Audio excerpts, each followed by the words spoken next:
এই ছেলে, তুমি আমার রুমে কি করছো? আপনি হয়তো ভুলে গিয়েছেন যে আজকে আমাদের বিয়ে হয়েছে। কিসের বিয়ে? আমি এসব বিয়ে মানি না। আমি শুধু আমার বাবার কথায় এই বিয়ে করেছি। না হলে এরকম পিচ্চিকে বিয়ে করার কোনো শখ নেই। দেখুন, আমাদের বিয়ে হয়েছে। হয়তো বিয়েতে আমাদের মত ছিল না, কিন্তু এখন আমাদের উচিত সব কিছু বাদ দিয়ে নতুন একটা জীবন শুরু করা। আমি কি ছোট নাকি যে তোমার পিচ্চির থেকে আমার জ্ঞান নিতে হবে? আমি তোমাকে স্বামী হিসেবে মানি না। আর যদিও ভুলেও আমার দিকে অধিকার আদায় করার চেষ্টা করেছো, তাহলে তোমার খবর করে দিব। সাইমার এমন কথা শুনে অনেকের রাগ উঠে যায়। সে নিজেকে কন্ট্রোল করে বলে, আমার খেয়ে দেওয়ার কাজ নেই যে আপনার থেকে অধিকার আদায় করব। দেখি সরুন, আমি ঘুমাবো। আজকে সারা দিনে অনেক টায়ার্ড হয়ে গিয়েছি। অনেক সাইমাকে কিছু বলতে না দিয়ে বেডের একপাশে কোলবালিশ জড়িয়ে ধরে শুয়ে পড়ে। সাইমা রাগে ফুঁসতে থাকে। সাইমাও তখন খাটের একপাশে শুয়ে পড়ে। রাতের চাঁদ ডুব দিয়ে সকালে সূর্য আকাশে উকি দিচ্ছে। অনেকের ঘুম ভাঙলে সে দেখে সাইমা তাকে পেছন থেকে জড়িয়ে ধরে রেখেছে। অনেক তখন সাইমাকে ডাকে। এই যে হ্যালো, এই যে সাইমা, শুনছেন? সাইমা একটু নড়েচড়ে উঠে ধীরে ধীরে চোখ খুলে। চোখ খুলেই সাইমা দেখে সে অনিককে জড়িয়ে ধরে রেখেছে। সাইমা তখনই অনিককে ছেড়ে দিয়ে দৌড়ে সরে যায়। সরি সরি, আসলে আমি কোলবালিশ ধরে ঘুমাই। আর কালকে তো তুমি কোলবালিশ নিয়ে গেলে, তাই হয়তো ঘুমের মধ্যে তোমাকে জড়িয়ে ধরেছি। সরি। আচ্ছা, সমস্যা নেই। অনিক উঠে ওয়াশরুমে চলে যায়। তারপর ফ্রেশ হয়ে বের হলে সাইমা ওয়াশরুমে চলে যায়। সাইমা বের হলে অনিক বলে, আচ্ছা, এখন কি আমাদের বের হতে হবে? হ্যাঁ, বের হতে হবে। আচ্ছা, তাহলে চলুন। আমি তো ড্রেস চেঞ্জ করব। ও আচ্ছা, তাহলে আমি চলে যাচ্ছি, সমস্যা নেই। আরে, এইভাবে একা যাওয়ার দরকার নেই। তুমি ব্যালকনিতে যাও, আমার হয়ে গেলে তোমাকে ডাক দিব। তখন সাইমা অনিককে বেলকনিতে পাঠিয়ে দেয়।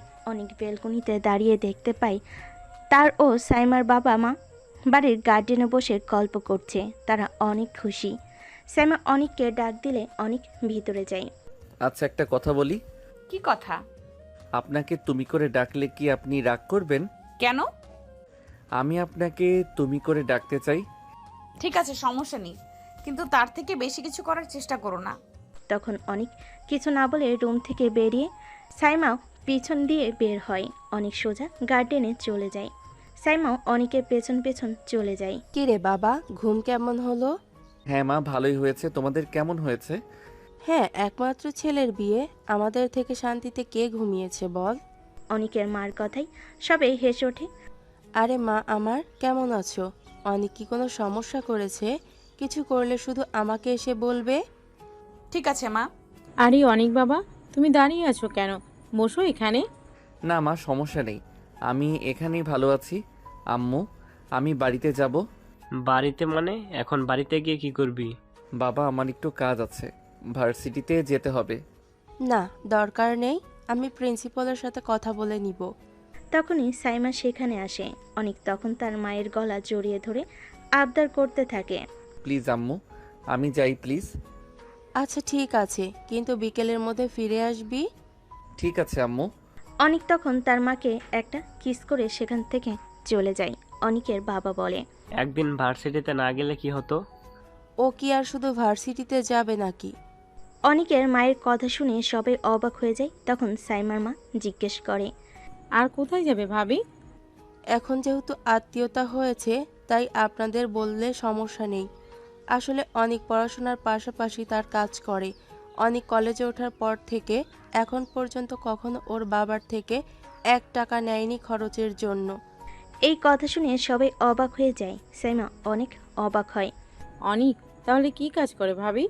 ভাই সাহেবের এত কিছু থাকতে ওর কাজ করার দরকার কি? আমরাও জিজ্ঞেস করছি কি কাজ করে, ও বলছে সময় হলে ও নিজেই বলবে। আর খরচ নেওয়ার কথাটা হচ্ছে অনেক যে কোনো কাজে স্বনির্ভরশীল থাকতে পছন্দ করে। কি কাজ করে সেটা জানেন না? ও তো কোনো খারাপ কাজও করতে পারে। সাইমা, তুই কি বলছিস এগুলো? কেন মা, আমি কি ভুল বলছি নাকি? সাইমা, এগুলো কোন ধরনের বেয়াদবি? ভাই শান্ত হন। সাইমার মা এ কথা বলাটা স্বাভাবিক, কারণ ও অনিককে ঠিক করে চিনে না। সাইমা অনিকের ব্যাপারে তোমার কোনো ধারণা নেই। ছোটবেলা থেকেই সব দিক দিয়ে সেরা আমার ছেলে। আর তুমি ওর কাজ করা নিয়ে যেটা বলেছিলে, সেটার উত্তর হচ্ছে অনিক আমার ছেলে। আমি ওকে চিনি। আমি জানি আমার ছেলে কখনোই কোনো খারাপ কাজে নিজেকে জড়াবে না। তাই আমরাও কখনো ওকে জোর করে কিছু জিজ্ঞাসা করিনি। ও যেহেতু বলেছে সময় হলে বলবে, তাই আমরাও অপেক্ষায় আছি। আমার জামাই বাবাজির এত গুণ, সেটা তো আগে জানতাম না। এই, তোমার না, আমার জামাই। মেয়ে কি আমার একার নাকি? তখন সবাই হেসে ওঠে। তাদের মধ্যে কথোপকথন চলমান থাকে, কিন্তু সাইমার মনে এক প্রকার কৌতূহল জাগে। অনেক কি করে সাইমার এই চিন্তা, কিন্তু আমাদের মনেও এক কৌতূহল জাগে যে কৌতূহলের সমাপ্তি গল্পেরই এক পর্যায়ে হবে। তাই মনোযোগ দিয়ে শুনতে থাকুন। অন্যদিকে অনেক সোজা তার বাড়িতে চলে যায়। দারোয়ান গেট খুলে দেয়, কাজের লোক দরজা খুলে দেয়। অয়ন সোজা তার রুমে গিয়ে আলমারি থেকে একটি ব্যাগ বের করে কাঁধে নেয়। তারপর একটি G18 পিস্তল প্যান্টে নিয়ে রুম থেকে সোজা গ্যারেজে চলে যায়। তারপর তার MT-15 নিয়ে বেরিয়ে যায়। অনেক তখন একজনকে কল করে। কল ধরতেই ওপাশ থেকে শোনা যায়, আসসালামু আলাইকুম স্যার। ওয়ালাইকুম আসসালাম। অর্ণব, তুমি কোথায়? জি স্যার, আমি অফিসে আছি, আপনি কোথায়? আচ্ছা, আমি এখন ভার্সিটিতে যাচ্ছি। তারপর সেখান থেকে সোজা মিশন প্লেসে চলে যাব। তুমি বরাবর দুপুর 1টায় বাকিদের নিয়ে রেডি থেকো। আচ্ছা স্যার, ঠিক আছে। অনেক কল কেটে বাইকের স্পিড বাড়িয়ে সোজা চলে যায় ভার্সিটিতে। ভার্সিটিতে গিয়ে বাইক স্টার্ট করা না মাত্রই তার বন্ধু ও বান্ধবী তার কাছে আসে। নয়ন বলে, কিরে, কালকে বিয়ে করলি আর আজকে ভার্সিটিতে? আমি তো কিছু বুঝতে পারছি না। এখানে না বোঝার কি আছে? আরে, তুই কি মানুষ না অন্য কিছু? কালকে বিয়ে করেছিস, আজকে বউয়ের সাথে সময় কাটাবি, আর তুই ভার্সিটিতে চলে আসিস? এটা কেমন হলো? এটা ভালোই হলো। আরে ভাই, তুই হাসছিস কেন? ওরা তো ঠিকই বলেছে। আমরা মনে করেছি তুই বিয়ে করেছিস, এখন বউয়ের শাড়ির আঁচল ধরে ঘুমাবি, আমাদের সাথে আগের মতো সময় কাটাবি না। কি যে বলিস তোরা!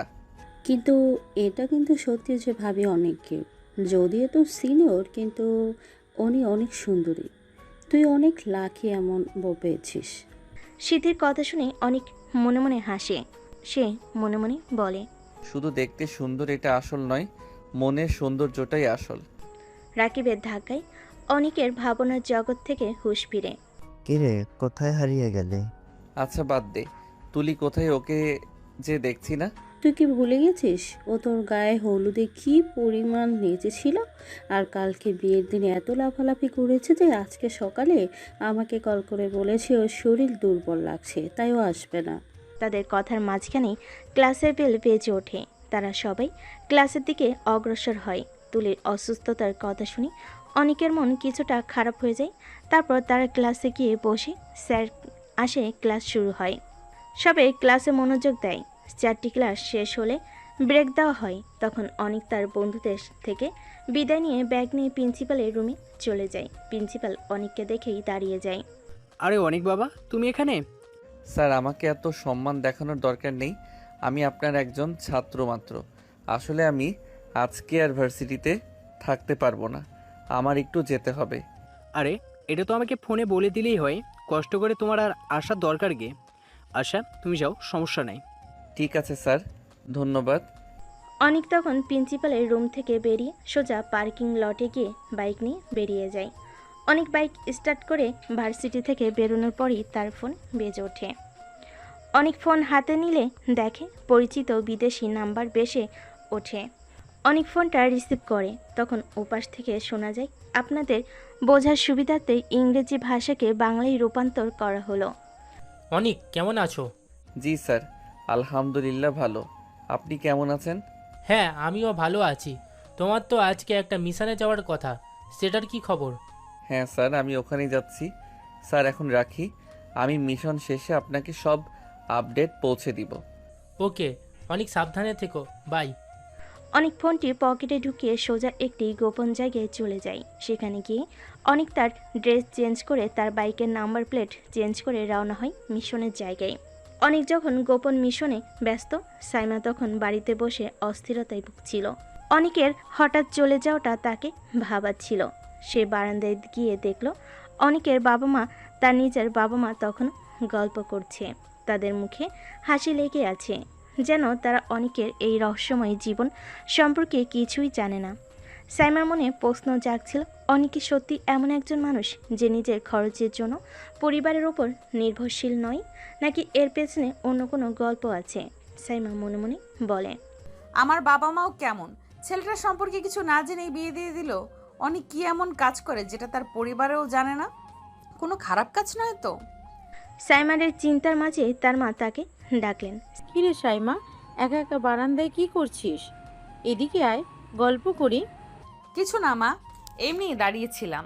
সাইমা অনিচ্ছা সত্ত্বেও তাদের গল্পের আসরে গিয়ে বসল। অনিকের মা অনিকের ছোটবেলার নানা গল্প বলছিল, কিভাবে অনিক স্কুলে বরাবর ফার্স্ট হতো, কিভাবে সে খেলাধুলায় ভালো ছিল, আর কিভাবে সে কোনোদিন কারোর কাছ থেকে অন্যায় সুবিধা নিত না। সাইমা অবাক হয়ে শুনছিল। সে ভেবেছিল অনিক হয়তো কোনো বখাটে ধরনের ছেলে হবে, কিন্তু অনিকের মার কথা শুনে সেই ধারণাগুলো ভাঙতে শুরু করলো। ও ছোটবেলা থেকেই একটু চুপচাপ ছিল, নিজের কাজ নিজে করতে পছন্দ করত। আর জানিস মা সাইমা, ও কিন্তু পড়াশোনার পাশাপাশি ভালো ছবি আঁকতে পারে। ওর আঁকা ছবি দেখে কত আর্ট গ্যালারির লোক ওকে প্রস্তাব দিয়েছিল। আর জানিস, ও নাচেও দারুণ পারদর্শী। ওর নাচ দেখলেই তুই মুগ্ধ হয়ে যাবি। কত পুরস্কার এনেছে ও, কিন্তু কোনো দিন নিজের ঢাক নিজে পেটাতো না। খুবই নিভৃতচারী। অনিকের মায়ের কথা শুনে সাইমা মনে মনে বলে, ছবি আঁকে, নাচেও পারদর্শী, এটা তো ভাবেনি। এই পিচ্চি ছেলেটার মধ্যে এত গুণ। সাইমার মনে তখন অনিককে নিয়ে এক নতুন কৌতূহল জন্ম নিচ্ছিল। যে ছেলেটাকে সে পিচ্চি আর অপদার্থ ভেবেছিল, সেই ছেলেটার মধ্যে এত গুণ লুকিয়ে আছে। সে নিজেকে ধিক্কার দিল। কেন সে এত তাড়াতাড়ি অনিককে বিচার করল? অন্যদিকে অনিক তার বাইক নিয়ে দ্রুত গতিতে একটি পুরনো নির্জন ওয়্যার হাউজের দিকে যাচ্ছিল। সে তার হেলমেট ঠিক করে নিল। তার চোখে এক ভিন্ন দৃঢ়তা ফুটে উঠল। তার পকেটে থাকা G18 পিস্তলটা যেন তার ক্ষমতার জানান দিচ্ছিল। ওয়্যার হাউজের কাছাকাছি পৌঁছাতেই সে দেখল অন্যবার বাকি 12 জন লোক আগে থেকেই অপেক্ষা করছে। তাদের পরনে কালো পোশাক, তাদের মুখ ঢাকা। স্যার, আমরা প্রস্তুত। ভালো, তোমরা তোমাদের পজিশন নাও। মনে রাখবে, আজ আমাদের টার্গেট খুবই গুরুত্বপূর্ণ। সামান্য ভুলও আমাদের পুরো মিশন নষ্ট করে দিতে পারে। অনিকের কণ্ঠস্বরে কোনো জড়তা ছিল না, শুধু ছিল একজন পেশাদার মিশনে থাকা মানুষের দৃঢ়তা। সে দ্রুত ওয়্যার হাউজের দিকে এগোতে লাগলো। ভেতরে ঢুকতেই দেখা গেল একটি বিশাল হলরুমের মাঝখানে কিছু ড্রাম রাখা আছে। অনেক ইশারায় তার দলের সদস্যদের বিভিন্ন স্থানে অবস্থান নিতে বলল। অনেক মাইক্রোফোনে বলে, অর্ণব, তুমি বাম দিকটা কভার করবে, রনি তুমি ডান দিকে, বাকিরা আমার সঙ্গে থাকবে। হঠাৎ ওয়্যার হাউজের মূল দরজা খুলে গেল আর ভেতরে প্রবেশ করলো কিছু সশস্ত্র লোক। তাদের হাতে অত্যাধুনিক রাইফেল। অনেক দ্রুত একটি ড্রামের পিছনে আশ্রয় নিল। অনেক মাইক্রোফোনে বলে, টার্গেট চলে এসেছে, মনে রাখবে কাউকে বাঁচিয়ে রাখা যাবে না, কোনো প্রমাণ পেছনে রেখে যাওয়া চলবে না। হলরুমের ভেতরে শুরু হলো এক তীব্র গোলাগুলি। গুলির শব্দে ওয়্যার হাউজের দেওয়ালগুলো কেঁপে উঠল। অনেক নির্ভুল নিশানায় তার G18 পিস্তল থেকে গুলি ছুটছিল, আর তার প্রতিটি গুলি লক্ষ্য ভেদ করছিল। সে এতটাই ক্ষিপ্ত ছিল যে তার শত্রুরা তাকে ঠিকমতো দেখতেও পাচ্ছিল না। এই অনেক সে শান্ত নিরীহ কলেজ ছাত্র ছিল না যাকে সাইমা সকালে দেখেছে। এই অনেক ছিল একজন দক্ষ এবং নির্ভীক যোদ্ধা। বাড়িতে তখন সবাই হাসি গল্পে মগ্ন, কিন্তু সাইমার মনে অনিককে নিয়ে এক অদ্ভুত অনুভূতি দানা বাঁধছিল। তার মনে হচ্ছিল এই ছেলেটা হয়তো আরও বেশি রহস্যময়ী, যতটা সে কল্পনাও করতে পারেনি। অনিক কি সত্যি একজন সাধারণ ছাত্র, নাকি তার পরিচয় আরও গভীর? সে কেন সবার কাছে এত সম্মানীয়? এটা কি তার বাবার কারণে, নাকি তার নিজের কোনো পরিচয় আছে? সব কিছু গল্পে থাকলেই জানতে পারবেন। ওয়্যার হাউজের ভেতরে যুদ্ধ শেষ হলো। অনেকের দল ক্ষমতার সাথে শত্রুদের পরাস্ত করেছে। মেঝেতে ছড়িয়ে ছিটিয়ে আছে নিথর দেহ আর অস্ত্রের ছড়াছড়ি। অনেকের মুখমণ্ডলে কোনো ক্লান্তি বা অস্থিরতা নেই, বরং এক ধরনের শান্ত তৃপ্তি। সে দ্রুত ইশারা করল তার দলের সদস্যদের। আর দেরি নয়, কাজ শেষ, এবার ফেরার পালা। অর্ণব এবং বাকিরা দ্রুত প্রমাণগুলো সরিয়ে ফেলতে শুরু করলো। অনেক নিজে নিশ্চিহ্ন কোনো চিহ্ন যেন বাকি না থাকে। তার চোখে সেই একই দৃঢ়তা যা তাকে এই বিপজ্জনক কাজে টিকে থাকতে সাহায্য করে আর দ্রুত কাজ শেষ করে। অনেক ওয়্যারহাউস থেকে বেরিয়ে এলো। তার বাইকে উঠে হেলমেট পরার আগে সে একবার চারপাশটা ভালো করে দেখে নিল। নিশ্চিত হয়ে বাইক স্টার্ট দিল। শহরের কোলাহল মিশে গিয়ে খানিক সোজা তার গোপন ডেরায় পৌঁছালো। সেখানে পৌঁছে দ্রুত তার কালো পোশাক পরিবর্তন করে সাধারণ শার্ট প্যান্ট পরল। পকেট থেকে G18 পিস্তলটি বের করে যত্ন করে নির্দিষ্ট স্থানে রাখল। বাইকের নাম্বার প্লেট বদলে দিল যাতে কেউ কোনো সূত্র খুঁজে না পায়। তার ভেতরে পেশাদার যোদ্ধা যেন মুহূর্তেই অদৃশ্য হয়ে গেল। ফিরে এলো সে নিরীহ কলেজ ছাত্রের বেশ গুছিয়ে সে তার বাইকটি গ্যারেজে রেখে সাইমাদের বাড়ির দিকে রওনা দিল। অন্যদিকে সাইমাদের বাড়িতে তখনও গল্পের আসর জমে আছে। অনেকের মা অনেকের নানা গুণের কথা বলে চলেছেন। সাইমা মন দিয়ে শুনছে আর অনেক সম্পর্কে তার ধারণাগুলো ধীরে ধীরে বদলাচ্ছে। সে ভাবছে এই ছেলেটা এত কিছু লুকিয়ে রেখেছে আর সে তাকে শুধুমাত্র পিচ্ছি ভেবেছিল। তার মনে এক অদ্ভুত আকর্ষণ অনুভব করেছে। সে আকর্ষণ আগে কখনো অনুভব করেনি। আমার জামাই বাবাজি বলে কথা, এত সব গুণ তো থাকবেই। এই তোমার না, আমার জামাই। মেয়ে কি তোমার একার নাকি? তাদের হাসি ঠাট্টার মধ্যেই দরজার কলিং বেলের শব্দ হলো। সাইমার বাবা গিয়ে দরজা খুলতেই অনিকের মা হাসি মুখে ভেতরে টেনে নিলেন। আরে বাবা অনি, এসে গেছো? আসো আসো, আমরা তোমার কথাই বলছিলাম।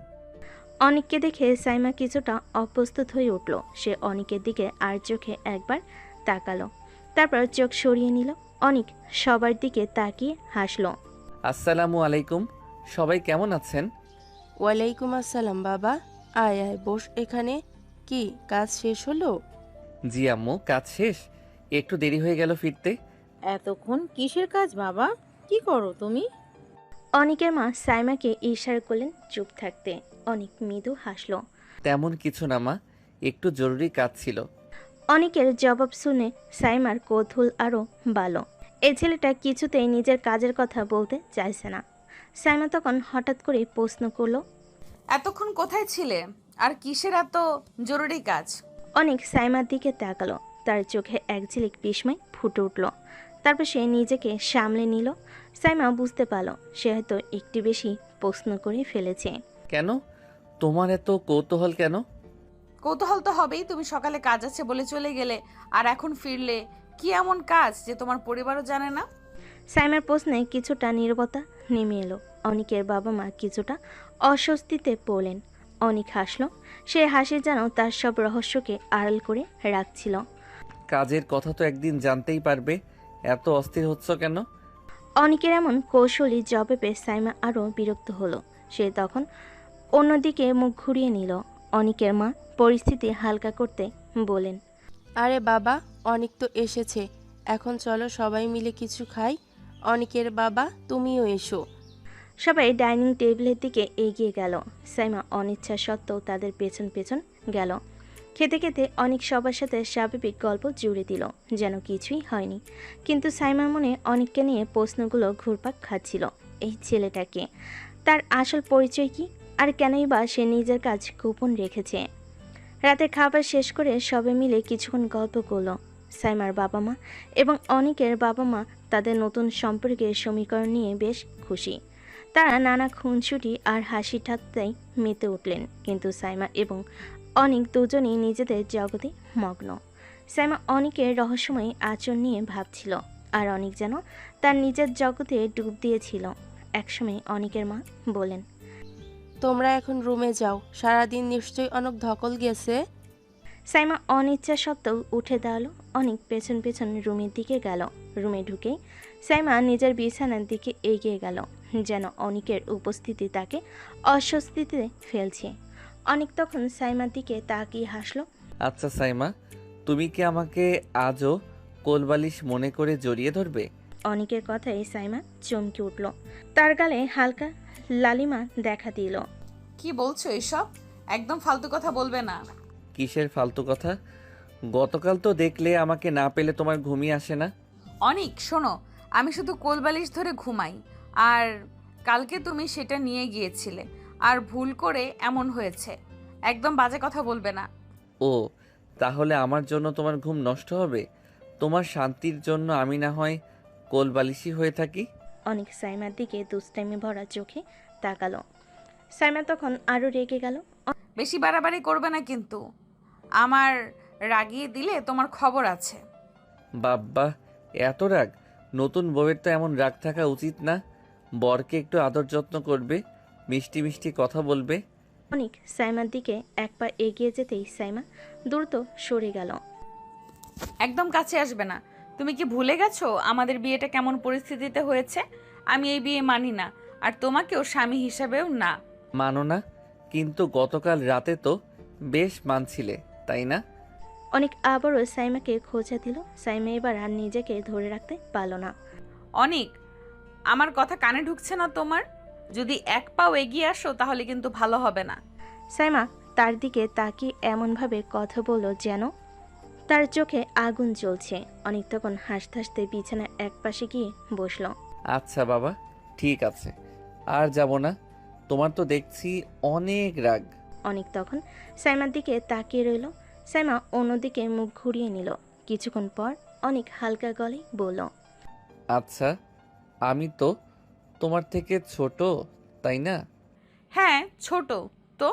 তুমি তো আমাকে স্বামী হিসেবে দেখবে না, তাহলে তুমি কি আমাকে ছোট ভাইয়ের মতো দেখবে, নাকি পিচ্চি দেওরের মতো? আমি তোমাকে কিছুই দেখতে চাই না, তুমি শুধু। সাইমা কথা শেষ করতে পারল না। অনেক হেসে উঠল। তার হাসি শুনে সাইমার রাগ আরো বেড়ে গেল। সে কিছু না বলে গিয়ে বিছানার অন্য পাশে শুয়ে পড়ল, অনেকের দিকে পেছন ফিরে। অনেকে তখন শুয়ে পড়ল, মুখে সেই দুষ্টামি ভরা হাসি। অনেক মনে মনে বলল, আমার এই বউটা তো বেশ মজার, একে কাবু করতে একটু সময় লাগবে মনে হচ্ছে। অনেক বুঝতে পারছিল সাইমার এই রাগ তার অনিচ্ছা থেকে নয়, বরং পরিস্থিতি এবং তার নিজের মধ্যে থাকা এক ধরনের দ্বিধা থেকে। অনেকের চোখে তখন এক ভিন্ন ঝলক দেখা গেল। এই মেয়ের রাগ ভাঙানোটা যেন তার একটা নতুন চ্যালেঞ্জ। রাতের পর সকাল, ভোরের আলো জানালা দিয়ে রুমের ভিতর উকি দিচ্ছে। অনেকের ঘুম ভাঙল, আর মোড়া ভেঙে পাশ ফিরতেই তার চোখ ছানা বড়া। সাইমা তাকে পেছন থেকে জড়িয়ে ধরেনি, আজ সে অনেকের বুকের উপর মাথা রেখে গভীর ঘুমে মগ্ন। সাইমার চুলগুলো ছড়িয়ে আছে অনেকের বুকে, আর তার মুখে নিষ্পাপ ঘুমন্ত ভাব অনেকের মন ছুঁয়ে গেল। অনেকের মুখে একটু মুচকি হাসি ফুটে উঠল। সে মুগ্ধ চোখে সাইমার দিকে তাকিয়ে রইল। অনেক মনে মনে বলল, বাহ, এই মেয়েটা ঘুমিয়ে থাকলে যেন দেবীর মতো শান্ত আর স্নিগ্ধ লাগে, জেগে থাকলে তো রাগের আগ্নেয়গিরি। অনেক খুব সাবধানে নিজের হাত বাড়িয়ে টেবিল থেকে তার ফোনটি নিল। একবার ফোনটি হাতে নিয়েও সে ছবি তোলার কথা ভাবল না, শুধু সাইমার ঘুমন্ত মুখের দিকে তাকিয়ে মুচকি হাসল। অনেক আবার মনে মনে বলে, ঘুমন্ত বউটাকে কত কিউট আর মায়াবী লাগছে, কিন্তু জেগে গেলে রেগে ভূত হয়ে যায়। অনেক ফোনটা এক পাশে রাখলো। তার হাত সাইমার চুলের ওপর দিয়ে আলতো করে বুলিয়ে দিল। সাইমার নরম স্পর্শে অনেকের মনে এক অদ্ভুত ভালো লাগাই ভরে উঠল। এই মুহূর্তে সাইমা যত রাগ, যত দূরত্ব, সব যেন তুচ্ছ মনে হলো। অনেকের মনে হলো এই মুহূর্তটা যদি চিরকাল থাকতো। কিছুক্ষণ পর সাইমা নড়েচড়ে উঠল। ঘুমের ঘর কাটতে সে ধীরে ধীরে চোখ খুলল। চোখ খুলে সে দেখল অনেক তার দিকে তাকিয়ে আছে এবং সে অনেকের বুকের ওপর ঘুমিয়ে আছে। মুহূর্তে সাইমার মুখের রক্ত যেন জল হয়ে গেল। সে বিদ্যুৎ স্পৃষ্টের মতো অনেকের বুক থেকে সরে গেল। অনেক, তুমি আমার দিকে এইভাবে তাকিয়ে আছো কেন? আর আমি তোমার বুকের উপর, কি হচ্ছে এসব? সাইমার মুখ লাল হয়ে গেল। তার চোখে এক ধরনের অস্বস্তি আর বিরক্তি ফুটে উঠল। অনেক তখনও হেসে চলেছে। কি হবে আবার? তুমি তো আমাকে জড়িয়ে ধরে ঘুমাচ্ছিলে, আমি তো শুধু দেখছিলাম। মিথ্যে কথা, আমি একদমই তোমাকে ধরিনি, তুমি হয়তো আমাকে টেনেছো। আমি তো ঘুমিয়েছিলাম, তুমি তো নিজে এসে আমার বুকে মাথা রেখে ঘুমালে। অনেকের কথা শুনে সাইমার চোখ বড় বড় হয়ে গেল। সে রাগে ফুঁসতে ফুঁসতে অনেকের দিকে এগিয়ে এলো। অনেক বুঝতে পারলো সাইমার রাগ তখন চরমে। সে দ্রুত বিছানা থেকে উঠে দাঁড়ালো। আরে আরে, শান্ত হও, রাগলে তোমাকে আরও বেশি সুন্দর লাগে। কিন্তু তাই বলে এত রাগ? আচ্ছা বাবা, আমি ওয়াশরুমে যাচ্ছি, তুমি ফ্রেশ হয়ে নাও। অনেক আর কোনো কথা না বলে ওয়াশরুমের দিকে হাঁটা দিল। সাইমার রাগে চোখ বন্ধ করে একটা দীর্ঘশ্বাস ফেল। এই ছেলেটা তাকে দিনে দিনে আরও বেশি বিরক্ত করছে, কিন্তু তার মনে কোথাও একটা চাপা হাসি ফুটে উঠল। অনেকের দুষ্টামিগুলো তার খারাপ লাগছিল না, বরং এক নতুন অনুভূতি দিচ্ছিল। সাইমা মনে মনে বলে, ছি, কেমন লজ্জা লাগছে। আমি কি সত্যি ওকে এইভাবে জড়িয়ে ধরেছিলাম? সাইমার মনে ছিল তখন মিশ্র অনুভূতি, রাগ, বিরক্তি, লজ্জা আর এক অদ্ভুত ভালো লাগা। অনেকের এই অপ্রত্যাশিত আচরণটাকে ভাবিয়ে তুলছে। এবার কি সাইমা অনেকের এই দুষ্টামিগুলো মানিয়ে নিতে পারবে, নাকি তাদের সম্পর্ক আরও জটিল হবে? চলুন দেখা যাক সামনে কি হয়। অনেক ওয়াশরুম থেকে ফ্রেশ হয়ে বেরোতেই সাইমা তাড়াতাড়ি করে ওয়াশরুমে চলে গেল। তার মুখে তখনও গতরাতের ঘটনার রেশ। অনেক হাসলো। সাইমা ফ্রেশ হয়ে বেরোলে তারা দুজনে একসাথে নিচে গেল। নিচে গিয়ে দেখলো পরিবারের সবাই নাস্তার টেবিলে বসে আছে। সাইমার মা তাদের দেখে হাসি মুখে ইশারা করলেন বসতে। তারা দুজনে টেবিলে গিয়ে বসলো। নাস্তা করার এক পর্যায়ে অনেকের বাবা সাইমাকে উদ্দেশ্য করে বলেন, সাইমা মা, তুমি তৈরি হয়ে নিও। কিন্তু কেন বাবা? আজকে থেকে তোমাকে তোমার নতুন ঠিকানায়, অর্থাৎ তোমার শ্বশুরবাড়িতে থাকতে হবে, যেটা এখন তোমার নিজেরই নতুন বাড়ি। অনেকের বাবার কথাই সাইমার মুখটা ফ্যাকাশে হয়ে গেল। সে ইতস্তত করে বলল, কিন্তু বাবা, এত তাড়াতাড়ি? অনেকের মা তখন সাইমার হাত ধরে বললেন, সাইমা, একদিন তো যেতেই হবে, এখন তাড়াতাড়ি বলে লাভ নেই। বিয়ের প্রথম কয়েকদিন এরকম সবারই কষ্ট হয়, বাবার বাড়ি ছেড়ে চলে যেতে, কিন্তু পরে ধীরে ধীরে মানিয়ে নেওয়া যায়। সাইমার মা কাছে এসে তার মাথায় হাত বুলিয়ে বললেন, আর বারণ করিস না মা। মায়ের কথায় সাইমার চোখ ভিজে উঠল। সে কোনো মতে বলল না। আচ্ছা, আমি তৈরি হয়ে নিব। নাস্তা শেষে সাইমা আর অনেক তাদের রুমে গেল। সাইমা তখনও মনমরা হয়েই ছিল। সে আলমারি খুলে তার জামাকাপড় গোছাতে লাগলো এবং কিছু গুরুত্বপূর্ণ জিনিসপত্র ব্যাগে ভরতে শুরু করলো। অনেক লক্ষ্য করলো সাইমার মন খারাপ। সে চুপচাপ সাইমার পাশে গিয়ে দাঁড়ালো। মন খারাপ করছো কেন? একদিন তো যেতেই হবে। সাইমা কোনো উত্তর দিল না, শুধু নীরবে তার জিনিস গোছাতে লাগলো। অনেক সাইমার কাঁধে আলতো করে হাত রাখলো। এভাবে কাঁদছো কেন? আমি তো আছি। সাইমা অনেকের হাত সরিয়ে দিল। তার চোখ দিয়ে দু ফোঁটা জল গড়িয়ে পড়ল। অনেক বুঝতে পারল সাইমার এই মুহূর্তে কোনো সান্ত্বনা ভালো লাগবে না। সে আর কিছু না বলে চুপ করে বসে রইল। সব কিছু গুছিয়ে প্রায় 11টার দিকে সাইমান তার নতুন ঠিকানার উদ্দেশ্যে বের হলো। বিদায় বেলায় সাইমা তার মাকে জড়িয়ে ধরে কান্নায় ভেঙে পড়ল। মা, আমি কিভাবে থাকবো তোমাদের ছাড়া? আমার খুব কষ্ট হচ্ছে। আহা মা আমার, কেঁদো না, এটাই তো নিয়ম। সব মেয়েকেই একদিন নিজের বাড়ি ছেড়ে যেতে হয়। আমরা তো সব সময় তোমার পাশেই আছি। আর অনেক তো আছে তোমার সাথে। ও খুব ভালো ছেলে, দেখিস ও তোকে অনেক ভালোবাসবে। আমার কেন জানি খুব ভয় লাগছে মা। ভয় কিসের মা? সব ঠিক হয়ে যাবে। যখনই মন খারাপ হবে আমাদের ফোন করবি, আমরা তো আছি। সাইমার মা তাকে বুকে টেনে নিয়ে সান্ত্বনা দিলেন। সাইমা অশ্রুসিক্ত চোখে সবাইকে বিদায় জানিয়ে গাড়িতে গিয়ে বসলো। গাড়িতে বসেও তার মন খারাপ ছিল। সে হালকা কাঁদছিল। অনেক ড্রাইভিং সিটে বসে একবার সাইমার দিকে তাকালো। সাইমার ভেতরে কষ্টটা সে বুঝতে পারছিল। কিছুক্ষণ পর গাড়ি অনেকের বাড়ির সামনে এসে থামলো। বিশাল সিমসাম বাড়িটা দেখে সাইমা একটা দীর্ঘশ্বাস ফেলল। আজ থেকে এটাই তার নতুন ঠিকানা, নতুন একটা জীবন, অজানা একটা যাত্রা। অনেক আর সাইমা গাড়ি থেকে নামলো। তাদের পেছন পেছন বাকিরাও সবে মিলে বাড়ির ভিতর প্রবেশ করলো। অনেকের মা হাসি মুখে সাইমার দিকে এগিয়ে এলেন। এসো মা সাইমা, এটাই তোমার নতুন বাড়ি, নিজের বাড়ি মনে করবে। জি মা। আর চিন্তা করো না, এখানে সবাই তোমাকে ভালোবাসবে। কোনো কিছুর দরকার হলে আমাকে বলতে দ্বিধা করবে না। ঠিক আছে মা। কথা শেষ হলে সাইমা অনেকের পিছে পিছে তাদের রুমে গেল। রুমে ঢুকেই সাইমা পুরোই অবাক হয়ে গেল। অনেকের রুমটি খুব সুন্দর গোছানো এবং অনেক সুন্দর ছিল। চারিদিকে দেওয়ালের পেন্টিং, মোটিভেশনাল স্পিচ লাগানো, সুন্দর ফার্নিচার ও লাক্সারিয়াস ডিজাইন, সব কিছু মিলে রুমটি ছিল পুরাই পারফেক্ট।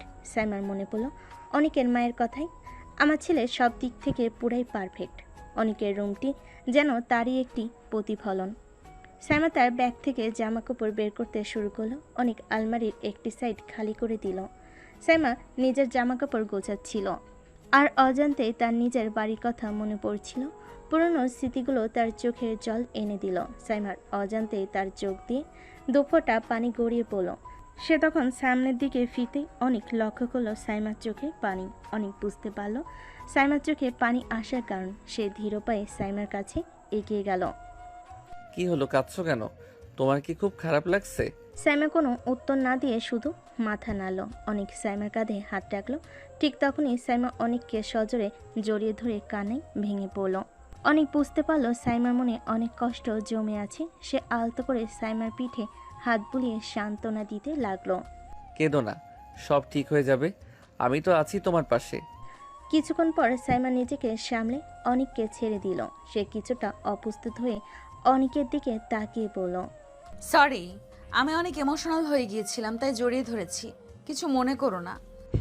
না, সমস্যা নেই, যখনই মন খারাপ হবে আমাকে জড়িয়ে ধরতে পারো, আমি আছি। তুমি কি মজা নিচ্ছ? অনেকের কথা শুনে সাইমা কিছুটা অবাক হলো। তার চোখে এক ঝলক হাসি দেখা গেল। অনেকের এই সহানুভূতিশীল আচরণ তার মনে এক নতুন অনুভূতি জাগিয়ে তোল। হয়তো এই পিচ্চি ছেলেটা ততটাও খারাপ না যতটা সে ভেবেছিল। এই নতুন বাড়িতে সাইমার জীবন কেমন কাটবে? অনেকের এই অনুভূতি কি সাইমার প্রতি তার মনোভাব বদলে দেবে? সামনে দেখা যাবে কি হয়।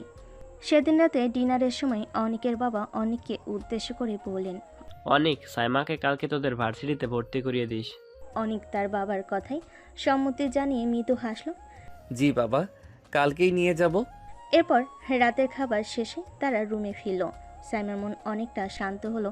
অনেকের দুষ্টামি তখনও অব্যাহত। রুমে ঢুকেই অনেক দুষ্টামি ভরা চোখে সাইমার দিকে তাকালো। আচ্ছা সাইমা, আজ রাতে কি আমার বুকের উপর ঘুমানোর প্ল্যান আছে, নাকি কোলবালিশ ধরে ঘুমাবে? অনেক, একদম বাজে কথা বলবে না। আমি কোথায় ঘুমাবো সেটা আমার ব্যাপার, তুমি নিজের জায়গায় যাও। অনেক এক পা এগোতেই সাইমা দ্রুত সরে গেল। আহা, এত দূরে কেন? কাছে এসো না, সারাদিন তো ছিলে না, একটু গল্প করি। গল্প করার কোনো দরকার নেই, তুমি নিজের জায়গায় যাও বলছি। অনেক হেসে বলল, ইস, আমার রাগী বউ, রাগলে তো আরো সুন্দর লাগে। অনেক বাড়াবাড়ি করলে কিন্তু ভালো হবে না। অনেক সাইমার রাগ দেখে আরও হাসল। তারপর বিছানার এক পাশে গিয়ে শুয়ে পড়ল। সাইমা অন্যদিকে মুখ ফিরিয়ে শুয়ে পড়ল।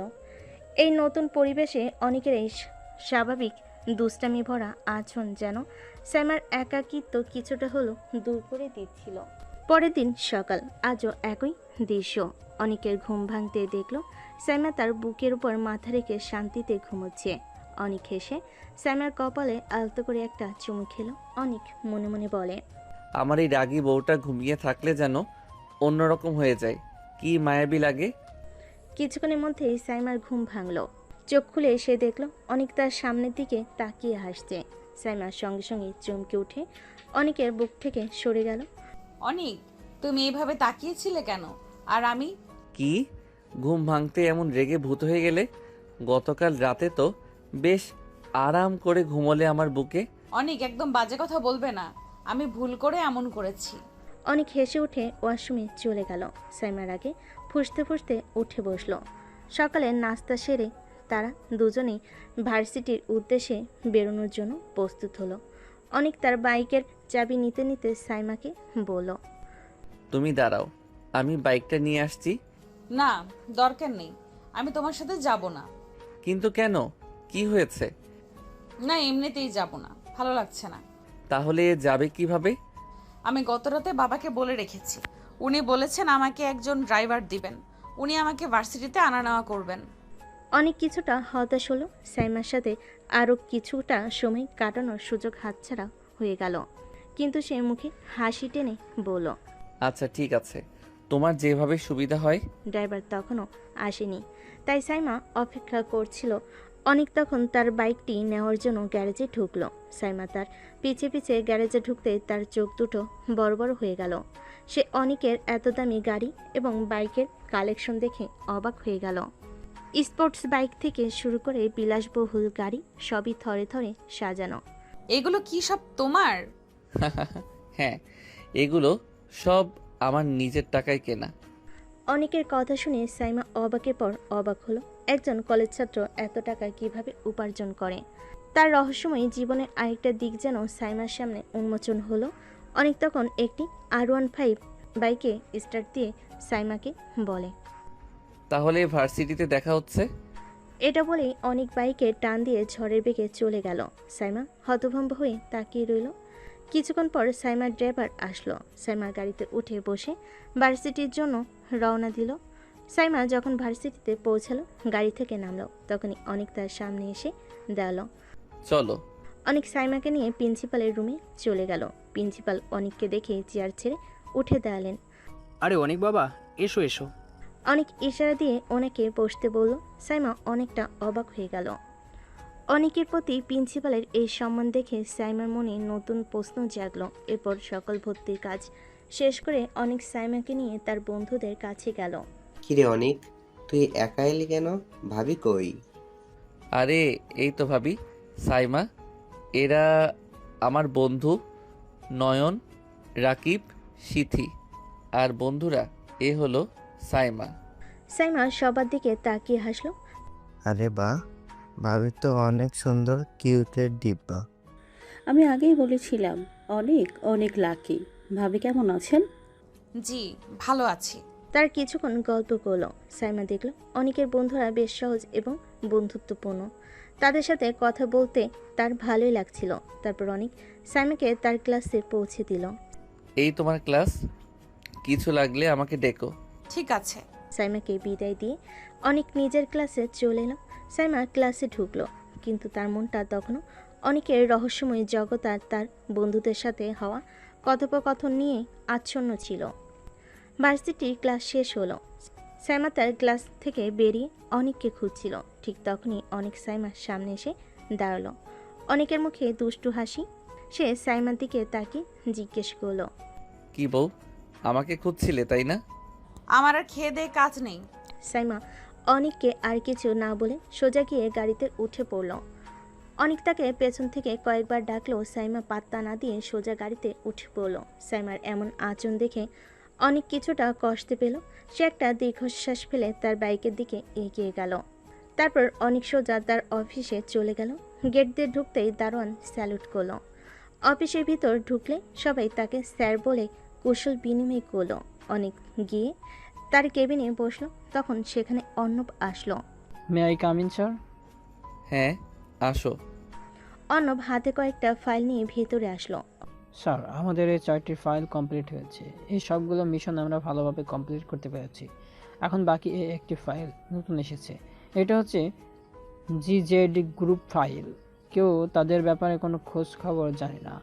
এখন NSI হেড অফিস থেকে আমাদের CID-তে এই কেসটি সলভ করার জন্য রিকোয়েস্ট করা হয়েছে, আর আমেরিকার হেড অফিস থেকে আপনাকে এই কেসটি সলভ করার জন্য রিকোয়েস্ট করা হয়েছে। আচ্ছা ঠিক আছে, তুমি যাও, আমি দেখছি। আর এই ফাইলটার একটা কপি আমার জিমেইলে পাঠিয়ে দাও। অর্ণব ঠিক আছে বলে রুম থেকে চলে গেল। তারপর অনেক একটি দীর্ঘশ্বাস ফেলে ফাইলটি হাতে নিল। ফাইলটি দেখছিল, তখনই তার চোখ আটকে গেল ফাইলের নামের উপরে থাকা একটি নামের উপর। নামটি ছিল সাইম চৌধুরী, যাকে GZ গ্রুপের লিডার হিসেবে ধরা হয়েছে এবং যার নামে সবচেয়ে বেশি মামলা রয়েছে। অনেকের মনে আসলে যে সাইমাদের ফ্যামিলি টাইটেল হচ্ছে চৌধুরী আর সাইমার বড় ভাইয়ের নাম হচ্ছে সাইম চৌধুরী। অনেকের কিছুটা সন্দেহ হলো, এটাই কি সেই সাইম চৌধুরী? অনেক ফাইলে থাকা সাইম চৌধুরীর সম্পর্কে যত তথ্য আছে সবগুলো ছবি তুলে নিল। তারপর ছবিগুলো এক জায়গায় পাঠিয়ে কল করলো অনেক ফোনে। যত তথ্য দিয়েছি এই সকল তথ্যের ভিত্তিতে লোকটির একটি ছবি খুঁজে বের করো। কথাটি বলেই অনেক ফোন কেটে দিল। তারপর অনেক চেয়ার থেকে উঠে দাঁড়ালো। কেবিন থেকে বেরিয়ে তার বাইক নিয়ে আবার বাড়ির উদ্দেশ্যে রওনা হলো। বাড়িতে পৌঁছে অনেক বাইক পার্কিং করে বাড়িতে প্রবেশ করলো। তখনই সাইমা তার সামনে এসে দাঁড়ালো। এতক্ষণ কোথায় ছিলে?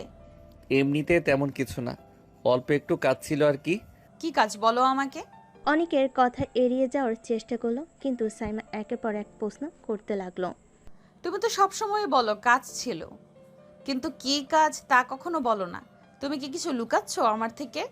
আরে না, তেমন কিছু না। এখন এসব নিয়ে কথা বলতে ইচ্ছে করছে না। আমি একটু ফ্রেশ হয়ে আসি। ঠিক তখনই অনিকের মা সেখানে এসে সাইমাকে থামালেন। আহা সাইমা, এসেছে তো, এখন একটু ফ্রেশ হতে দাও। এই ফাঁকে অনেক দ্রুত রুমে চলে গেল। সাইমা অনিকের মায়ের দিকে তাকিয়ে রইল। তার মনে তখনও সাইম চৌধুরীকে নিয়ে ঘুরপাক খাচ্ছিল। এক অজানা আশঙ্কার মেঘ। সাইমা কি অনিকের রহস্যময় জীবনের গভীরে প্রবেশ করতে পারবে, নাকি এই রহস্য তাদের সম্পর্কে নতুন দেওয়াল তৈরি করবে? জিজেড গ্রুপের সাইম চৌধুরী কি সত্যি সাইমার ভাই? সব কিছুর উত্তর জানতে হলে গল্পের সাথেই থাকুন। অনেক রুমে চলে যেতেই সাইমা গভীর চিন্তায় মগ্ন হয়ে গেল। সাইম চৌধুরী, জিজেড গ্রুপ, এই সব কিছুর সাথে তার অনেকের কি সম্পর্ক? অনেকের রহস্যময় জীবন যেন আরও জটিল হয়ে উঠেছে। সাইমার মনে এক মিশ্র অনুভূতি, রাগ, কৌতূহল আর এক অজানা আকর্ষণ। সেদিন রাতে ডিনারের পর সবার সাথে স্বাভাবিক গল্প হলেও সাইমা আর অনেক দুজনেই যেন নিজেদের জগতে ছিল। অনেক বারবার সাইমার দিকে আর চোখে তাকাচ্ছিল, আর সাইমা অনেকের দিকে তাকানোর চেষ্টা করছিল। ডিনারের পর সবাই যার যার রুমে চলে গেল। রুমে ফিরে সাইমা আর অনেকের মধ্যে আবারও সেই দুষ্টামি শুরু হলো। কি সাইমা, আজও কি আমার বুকের উপর ঘুমিয়ে পড়ার ইচ্ছে আছে? অনেক, আবার শুরু করেছো? চুপচাপ নিজের জায়গায় যাও। অনেক দুষ্টু হেসে সাইমার দিকে এক পা এগিয়ে গেল। আরে বাবা, এত রাগ কেন? স্বামী স্ত্রীতে একটু দুষ্টুমি তো করাই যায়। স্বামী স্ত্রী? আমি তোমার স্ত্রী নই, আর তুমি আমার কাছে আসার চেষ্টা করবে না। সাইমা সরে যেতেই অনেক তার হাত ধরে ফেলল। সাইমা চমকে উঠল। এত দূরে সরে থাকলে কিভাবে হবে? কাছে এসো। অনেক, হাত ছাড়ো বলছি। অনেক সাইমার চোখের দিকে তাকিয়ে একটা রহস্যময় হাসি দিল। সাইমা সেই হাসিতে কিছুটা বিচলিত হলো। অনেক সাইমার হাত ছেড়ে দিল, তারপর বিছানার এক পাশে গিয়ে শুয়ে পড়ল। সাইমাও দীর্ঘশ্বাস ফেলে অন্য পাশে শুয়ে পড়ল, অনেকের দিকে পিছন ফিরে। সাইমা মনে তখনও অনেকের সম্পর্কে রেশ। তার রাগ ধীরে ধীরে এক অজানা অনুভূতির কাছে হার মানতে শুরু করছিল। পরদিন সকাল, ভোরে আলো রুমের জানালা দিয়ে প্রবেশ করতেই অনেকের ঘুম ভাঙল। বাষ্পিতে তার ঠোঁটে হাসি ফুটে উঠল। সাইমা আজও তার খুব কাছে, কিন্তু এবার সে অনেককে জড়িয়ে ধরে ঘুমায়নি, বরং সাইমার মাথা অনেকের বালিশে আর তার হাত অনেকের বুকের উপর আলতো করে রাখা। অনেক সাবধানে হাত দিয়ে সাইমার চুলগুলো সরিয়ে দিল। সাইমার ঘুমন্ত মুখটা দেখে মনে এক অদ্ভুত প্রশান্তি অনুভব হলো। এই শান্ত সাইমাকে দেখে অনেক আরও বেশি মায়াবী বলে মনে হলো।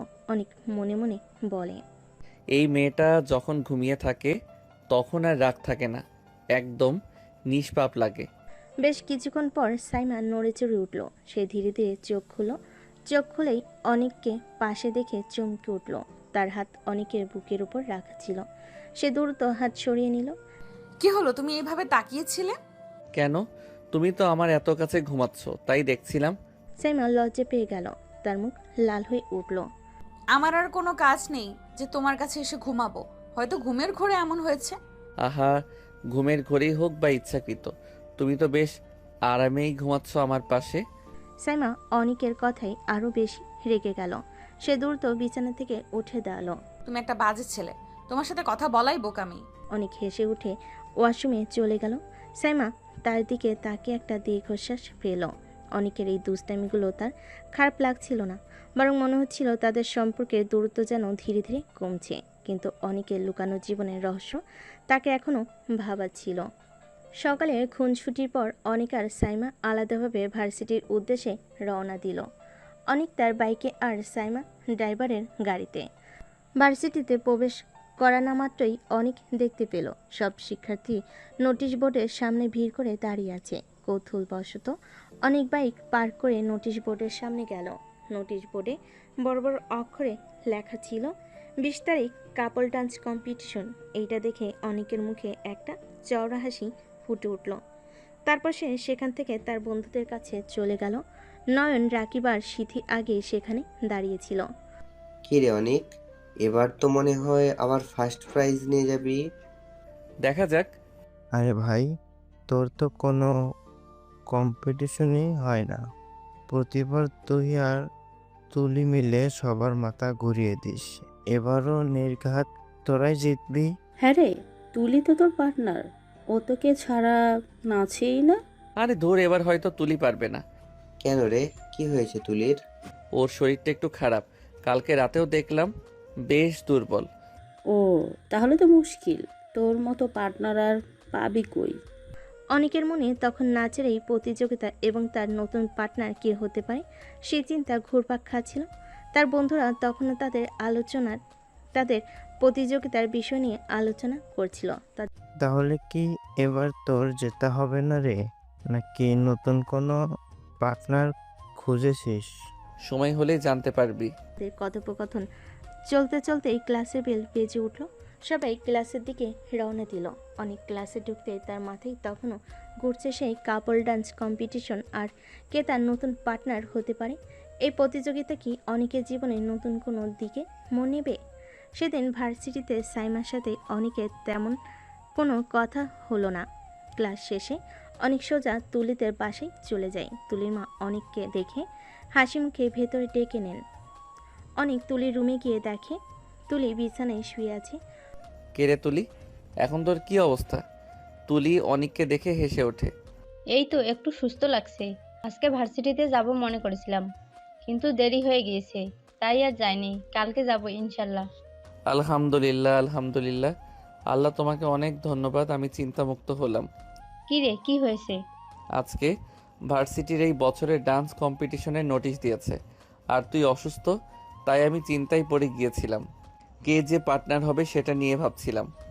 এখন তো আর কোনো সমস্যা নেই, আমরাই ফার্স্ট প্রাইজ নেব, তুই চিন্তা করিস না। দেখা যাক। আচ্ছা তুই বিশ্রাম নে আর একটু হাঁটাচলা করিস, না হলে ঠিক করে নাচতে পারবি না। আচ্ছা আচ্ছা, আমি তাহলে আজকে যাই, কালকে ভার্সিটিতে দেখা হবে। কিছু খেয়ে যা। তুই তো জানিস আমাকে এগুলো বলে লাভ নেই। আচ্ছা আমি গেলাম। আচ্ছা বাই। অনেক তুলির বাসা থেকে বেরিয়ে নিজের বাইকে চড়ে বসলো। বাইক চালাতে চালাতে তখনও তার মাথায় ঘুরপাক খাচ্ছিল জিজেড গ্রুপের ফাইল আর সাইম চৌধুরীর কথা। সেই তথ্যগুলো ধরে লোকটির আসল পরিচয় জানার একটা সুযোগ এবার মিলবে। তবে আপাতত তার সব মনোযোগ ডান্স কম্পিটিশনের দিকেই ছিল। তুলি সুস্থ হয়ে যায়, অনেকের মুখে স্বস্তির হাসি ফুটল। তুলির বাসা থেকে বেরিয়ে অনেক বাইকে করে সোজা বাড়ির দিকে রওনা দিল। তার মনে তখনও তুলির সুস্থ হওয়ার স্বস্তি, কিন্তু তার পাশে সাইমার শূন্যতা তাকে কিছুটা অন্যমনস্ক করে তুলো। বাড়ি পৌঁছে অনেক বাইক পার্ক করে ঘরে ফিরল। সাইমা তখন লিভিং রুমে বসে বই পড়ছিল। অনেককে দেখে সে একবার ডাকলো, তারপর আবার বইয়ে মনোনিবেশ করলো। ডিনারের পর সবাই যার যার রুমে ফিরল। সাইমার রুমে ঢুকে দেখলো অনেক ফোনে কিছু একটা করছে। সাইমা তখন দ্বিধা কাটিয়ে অনেকের দিকে এগিয়ে গিয়ে বলল, আজ তো ভার্সিটিতে দেখলাম 20 তারিখ কাপল ডান্স কম্পিটিশন। অনেক ফোন থেকে মুখ তুলে সাইমার দিকে তাকালো। তুমি কি অংশগ্রহণ করবে নাকি? মায়ের থেকে শুনেছিলাম তুমি নাকি অনেক ভালো ডান্স করো। দেখা যাক অংশগ্রহণ করি কিনা। যদি করো তাহলে তোমার পার্টনার কে হবে? অনেক সাইমার দিকে দুষ্টেমি ভরা চোখে তাকালো। সে ধীরে ধীরে সাইমার দিকে এগিয়ে গেল। কেন, তুমি কি আমার পার্টনার হতে চাও? সাইমা থতমত খেয়ে গেল। তার গালে হালকা ললিমা দেখা গেল। কি যে বলো, আমি কেন তোমার পার্টনার হতে যাব? আমি তো এমনিতেই জিজ্ঞেস করলাম। তাহলে এত কৌতূহল কেন? নাকি আমার সাথে নাচতে ইচ্ছে করছে? অনেক সাইমার আরও কাছে এগিয়ে এলো। সাইমা কিছুটা সরে যাওয়ার চেষ্টা করলো, কিন্তু অনেক তার পথ আটকে দিল। অনেক বেশি বাড়াবাড়ি করছো কিন্তু। বাড়াবাড়ি কোথায়? আমি তো শুধু জানতে চাইছি আমার রাগী বউটা কি আমার সাথে নাচবে? অনেক সাইমার হাত ধরে ফেলল। সাইমার বুক ধুকপুক ধুকপুক করে উঠল। অনেকের স্পর্শে তার শরীরের ভেতর দিয়ে এক অদ্ভুত শিহরণ বয়ে গেল। হাত ছাড়ো অনেক। ছাড়বো না। যদি তুমি আমার সাথে নাচো তাহলে ছেড়ে দেব। আমি নাচবো না, আর তুমি আমার হাত ছাড়ো। অনেক সাইমার হাত ছেড়ে দিল, তবে তার মুখে এখনো দুষ্টামি হাসি। সে সাইমার খুব কাছে চলে এলো। সাইমা অনেকের নিঃশ্বাস অনুভব করতে পারছিল। আচ্ছা যদি না নাচো তাহলে কি করবে? সাইমা কিছুটা অপ্রস্তুত হয়ে অনেকের দিকে তাকিয়ে রইল। এই প্রথম সাইমা অনেকের এত কাছে এলো। যেখানে তাদের মাঝখানে কোনো দূরত্ব ছিল না। অনেক আলতো করে সাইমার গাল ছুঁয়ে দিল। তোমাকে রাগলে অনেক সুন্দর লাগে, বিশেষ করে যখন তোমার গাল লাল হয়ে যায়। সাইমা অনেকের এমন আচরণে জমে গেল। সে অনেকের চোখে এক অন্যরকম আকর্ষণ দেখতে পেল। অনেক তখন সাইমার কাছ থেকে সরে এসে বিছানার দিকে এগিয়ে গেল। আচ্ছা এবার ঘুমিয়ে পড়ো, অনেক রাত হয়েছে। অনেকের এমন হঠাৎ সরে যাওয়ায় সাইমা কিছুটা অবাক হলো। সে অনেকের দিকে তাকিয়ে রইল, তারপর বিছানায় গিয়ে শুয়ে পড়ল। অনেক তার দিকে তাকিয়ে একটা মুচকি হাসি দিল। সাইমা তখনও অনেকের স্পর্শ আর কথার ঘোরে আচ্ছন্ন ছিল। এই রাতে অনেকের দুষ্টামিগুলো সাইমার মনে কি প্রভাব ফেল? কাপল ডান্স কম্পিটিশন কি তাদের সম্পর্ককে আরও এগিয়ে নিয়ে যাবে, নাকি নতুন কোনো নাটকীয়তায় জন্ম দিবে? অবশেষে সেই প্রতীক্ষিত দিন চলে আসে, আগামীকাল ডান্স কম্পিটিশন। রাতের বেলা তুলি ফোন করে অনেককে জিজ্ঞেস করে, তুমি কি ডান্স কম্পিটিশনে অংশগ্রহণ করবে না? মনে তো হয় না, কারণ কোনো পার্টনার পাইনি। কথাটা বলে অনেক শুয়ে পড়ে। স্যামাও কিছু না বলে শুয়ে পড়ে, যদিও তার মনটা কেমন যেন অস্থির ছিল। রাতের চাঁদ অস্তর গিয়ে ভোরে সূর্য ওঠে, স্যামার ঘুম ভাঙে। কিন্তু আজ সকালে সে নিজেকে অনেকের বুকের উপর আবিষ্কার করে না। সাইমা দেখতে পেয়ে অনেক বিছানায় নেই। সে তখন উঠে বসে। রুমের কোথাও অনেককে দেখতে না পেয়ে সাইমার টেনশন বেড়ে যায়। সে তখন তাড়াতাড়ি করে অনেকের আম্মুর কাছে যায়। মা, অনেক কোথায়? ওকে যে কোথাও দেখছি না। কেন, তোমাকে বললে যায়নি? আমি ঘুম থেকে উঠে দেখি ও নেই। আমি দেখলাম কোথায় যেন যাচ্ছে, আমি জিজ্ঞেস করার আগেই চলে গিয়েছে। সাইমা তখন রুমে চলে আসে। সে নিজের মনে মনে ভাবে, ওকে কি কল করব? আরে আমার কাছে তো ওর নাম্বারই নেই। মায়ের থেকে কি ওর নাম্বার নেব? কিন্তু ওনারা কি ভাববেন আমার কাছে ওর নাম্বার নেই যে। থুর, আমি ওকে নিয়ে এত ভাবছি কেন? আমি তো ওকে স্বামী হিসেবেই মানি না। তারপর সাইমা ওয়াশরুমে গিয়ে ফ্রেশ হয়ে ভার্সিটির জন্য রেডি হয়। নাস্তা সেরে ভার্সিটির উদ্দেশ্যে রওনা হয়। ভার্সিটিতে পৌঁছে আজ কোণে কোণে শিক্ষার্থী পরিপূর্ণ। ডান্স কম্পিটিশনের জন্য ভার্সিটিকে সুন্দরভাবে সাজানো হয়েছে। কিন্তু সাইমা অনেককে খুঁজছিল, কোথাও ওকে পায় না। অনেকের বন্ধুদেরও কোথাও দেখতে পায় না। সাইমা তখন হতাশ হয়ে অডিটোরিয়ামে গিয়ে বসে। সেখানে বসেও সাইমা চারিদিকে অনেককে খুঁজছিল, কিন্তু কোথাও তাকে পায় না। তখনই উপস্থাপক মঞ্চে উঠে কম্পিটিশন শুরু করে। প্রথমে এক কাপল এসে তাদের পারফর্ম করে। এভাবে কয়েকজন পারফর্ম করার পর হঠাৎ উপস্থাপক অনিকও তুলির নাম নেয়। সাইমা অবাক হয়ে সামনে তাকায়। অনিকও তুলির নাম শুনে সব শিক্ষার্থীরা দাঁড়িয়ে যায় আর তাদের নামে স্লোগান দিতে থাকে। অনিকও তুলি স্টেজে ওঠে। অনিকও তুলি দুজনে সাদার মধ্যে নীল ফুলের ডিজাইনে করা ম্যাচিং পাঞ্জাবি ও শাড়ি পরে স্টেজে ওঠে। সাইমার চোখ তখন বড় বড় হয়ে যায়। অনিকও তুলি তাদের পারফরমেন্স শুরু করে। তাদের পারফরমেন্স দেখে সাইমা অবাক। সে ভাবে, অনেকে তো ভালো নাচতে পারে, কিন্তু ওই মেয়েটাকে। অনেকের এত সুন্দর নাচের ভঙ্গি, স্টেজের উপরে তার সাবলীল নড়াচড়া সাইমাকে মুগ্ধ করে। সে বুঝতে পারে অনেকের মা যা বলেছিল তা মোটো বাড়িয়ে বলেননি। অনেক সত্যি একজন অসাধারণ নৃত্যশিল্পী। তাদের নাচ যেন এক অন্যরকম জাদু সৃষ্টি করে। তারপর তাদের পারফরমেন্স শেষ হয়। সবাই হাততালি ও চিৎকার দিতে থাকে। সাইমার মনে তখন মিশ্র অনুভূতি, অনেকের প্রতি মুগ্ধতা আর সেই অজানা মেয়ে তুলিকে নিয়ে কৌতূহল। সে ভাবে, এই ছেলেটা কি না পারে? আর এমন মিথ্যা বললো কেন যে কোনো পার্টনার নেই? পুরস্কারের সময় অনেকও তুলি চ্যাম্পিয়ন হয়। তখন অনুষ্ঠান শেষ হয়। তখন তারা সবাই বের হয়। সাইমা দেখতে পায় অনেকে তুলি একই গাড়িতে করে চলে যাচ্ছে। সাইমার মনে এক ধরনের চাপা কষ্ট অনুভব হয়। সে ভাবে, আমি কেন ওকে নিয়ে এত ভাবছি? আমি তোকে স্বামী হিসেবেই মানি না, কিন্তু কেন এমন লাগছে? তার মনটা হঠাৎ ভারাক্রান্ত হয়ে ওঠে, যেন এক অজানা ব্যথায় তার বুকে চিনচিন করে উঠল। এই ঘটনায় সাইমার মনে অনেকের প্রতি কি নতুন কোনো অনুভূতি জন্ম নেবে, নাকি এই দূরত্ব তাদের সম্পর্কের বাঁধন আরও আলগা করে দেবে?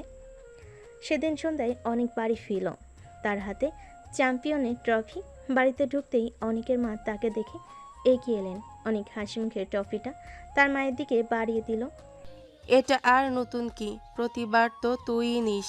আম্মু তুমি কি খুশি হওনি? আরে বোকা ছেলে, অবশ্যই খুশি হয়েছি, অনেক খুশি হয়েছি। কিন্তু তোর পার্টনার কি তুলি ছিল? হ্যাঁ মা। সাইমা তখন পাশে দাঁড়িয়ে তাদের কথা শুনছিল। অনেকের মা তুলিকে চেনেন। এটা শুনে সাইমা অনেকটাই অবাক হলো। অনেক তখন রুমে গিয়ে ওয়াশরুমে চলে গেল। সাইমা রুমে গেলে দেখলো অনেকের ফোনে একটি নোটিফিকেশন এসেছে। ভুলবশত সে অনেকের ফোনটি হাতে নিয়ে স্ক্রিন চালু করতে অবাক হয়ে গেল। অনেকের ওয়েলপেপারে ছিল সাইমারই ছবি। আর সাইমা ছবিটি দেখে বুঝতে পারলো যে সে অনেককে জড়িয়ে ধরে ঘুমিয়েছিল। এটা তখনকার ছবি। সাইমার চোখ গেল ছবিটির কোণে, সেখানে ছোট্ট করে লেখা ছিল লাইফ লাইন। সাইমার চোখ দিয়ে পানি চলে এলো। সে তখন দেখলো একটি নাম্বার থেকে নোটিফিকেশন এসেছে। সাইমা দেখলো সেই অ্যাকাউন্টটির প্রোফাইলে তুলির ছবি, কিন্তু সেভ করা আছে ছোট বোন দিয়ে। সাইমা তখন তার চোখের পানি আর আটকাতে পারল না। সে কাঁদতে কাঁদতে বলল, ও আমাকে এত ভালোবাসে, কিন্তু আমি ওকে কখনোই পাত্তা দেইনি। সব সময় আমার খেয়াল রাখে, কিন্তু আমি ওকে সন্দেহ করেছি। আমি কতটা খারাপ। সাইমা খাটে বসে হু হু করে কাঁদতে লাগলো। তখনই অনেক ওয়াশরুম থেকে বের হলো। সে সাইমাকে কাঁদতে দেখে অবাক হলো। অনেক দ্রুত সাইমার কাছে গিয়ে তাকে জিজ্ঞেস করলো, কি হয়েছে সাইমা, কাঁদছো কেন? সাইমা মুখ তুলে অনেককে দেখলো। চোখের জলে ঝাপসা দৃষ্টি নিয়ে সে অনেককে সজোরে জড়িয়ে ধরে কান্নায় ভেঙে পড়ল। অনেক তো কিছুই বুঝতে পারছিল না। সে সাইমার পিঠে হাত বুলিয়ে দিতে লাগলো। সরি অনিক, আমাকে ক্ষমা করে দাও। আমি খুব খারাপ। আরে কি হয়েছে, কিসের জন্য ক্ষমা চাইছো বলো আমাকে। আমি তোমার ফোন দেখেছি। অনেক তখন পুরো ব্যাপারটা বুঝতে পারলো। তার মুখে একটা মৃদু হাসি ফুটে উঠল। সে সাইমাকে সান্ত্বনা দিতে লাগলো, যদিও সাইমা তখনও শুধু ক্ষমা চাইছিল। সাইমার কান্নায় অনেকের বুক ভিজে যাচ্ছিল। অনেক আলতো করে সাইমার মুখ তার বুক থেকে তুলে ধরল। সাইমার ভেজা চোখে ভালোবাসার এক নতুন আলো দেখতে পেল। অনেক আর দেরি না করে সাইমার ঠোঁটে ঠোঁট বসিয়ে দিল। তাদের ঠোঁটের স্পর্শে যেন সব অভিমান, সব দ্বিধা মিলিয়ে গেল। সাইমা প্রথমে কিছুটা অবাক হলো, ধীরে ধীরে নিজেকে অনেকের কাছে সমর্পণ করলো। তাদের রোমাঞ্চ গভীর হলো, যেখানে ভালোবাসার উষ্ণতা তাদের সম্পর্কে নতুন মাত্রা দিল। অনেকের হাত সাইমার কোমর জড়িয়ে ধরল, আর সাইমা অনেকের গলায় হাত রেখে তাকে আরও নিবিড়ভাবে আঁকড়ে ধরল। এই চুম্বন শুধু দুটি শরীরকে নয়, দুটি আত্মাকে মিলিয়ে দিল, যা এতদিন ভুল বোঝাবুঝি আর রহস্যের আড়ালে ঢাকা ছিল। তাদের হৃদয়ের স্পন্দন যেন এক হয়ে গেল। সাইমা অনেকের ঠোঁট ছাড়ার কোনো নামগন্ধ নেই। অনেক সাইমাকে কোলে নিয়ে বিছানায় নিয়ে যায়। সাইমা অনেকের মাথা শক্ত করে ধরে তার ঠোঁটে ঠোঁট বসিয়ে রাখে। সেই রাতের গভীর ভালোবাসার পর সাইমা আর অনেকের সম্পর্ক যেন এক নতুন মন নিল। এতদিন ধরে যে অদৃশ্য দেওয়াল তাদের মাঝে ছিল, তা যেন ভেঙে খান খান হয়ে গেল। পরের দিন সকালে সাইমার ঘুম ভাঙতে সে নিজেকে অনেকের বুকের উপর আবিষ্কার করলো। অনেকের হাত তখনও তাকে আলতো করে জড়িয়ে রেখেছে। সাইমা অনেকের দিকে তাকালো, তার মুখে এক মুগ্ধতার হাসি। এই প্রথম সে অনেকের স্বামী হিসেবে অনুভব করলো। ভালোবাসার এক গভীর টান অনুভব করলো। অনেকের ঘুম ভাঙলে সে দেখল সাইমা তার দিকে তাকিয়ে হাসছে। অনেকও সাইমার দিকে তাকিয়ে হেসে উঠল। সুপ্রভাত বউ, কি ব্যাপার আজ খুব খুশি দেখাচ্ছে? সাইমা লজ্জে পেয়ে অনেকের বুকে মুখ লুকালো। ইস, কি বলো, সব তোমার দোষ। আমার দোষ? কিসের দোষ? সব কিছুর।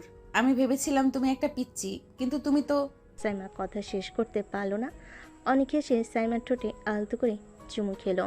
এখনো কি আমাকে পিচ্চি মনে হয়? সাইমা অনেকের নাক টেনে বলে, না, একদমই না। অনেক সাইমাকে আরও শক্ত করে জড়িয়ে ধরল।